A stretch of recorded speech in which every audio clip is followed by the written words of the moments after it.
কি হয়েছে তুমি চলে আমার আসলে? শরীরটা খুব খারাপ। আচ্ছা শোন এ তো দেখি অনেক জ্বর। স্যার আমি বাইরে আছে স্যার, কিছু লাগলে আমরা ডাইকে।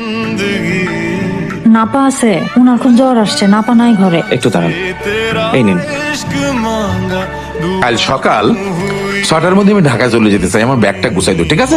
আপনার শরীর তো এখনো পুরোপুরি ভালোই হয় নাই। আমি যদি ঢাকায় না যাই, টাকা পয়সা উপার্জন না করি, এই সমস্ত সোনা দানা খায় এরম লালটু যাওয়া কোথেকে আসবে বা? আমার একটা জিনিস কিনে দিবেন, আমার খুব শখ, এরকম একটা রূপালী রঙের চেনের ঘড়ি। আচ্ছা তুই আমার একটা কথার জবাব দে, যদি দিতে পারিস তাহলে তোর কিনে দেব। তুই এখানে এই রূপালী হাত ঘড়ি পরে তুই কি করবি? তুই তো সারাদিন কাজ করি, দাঁত থাকতে কেউ দাঁতের মর্ম বোঝে না।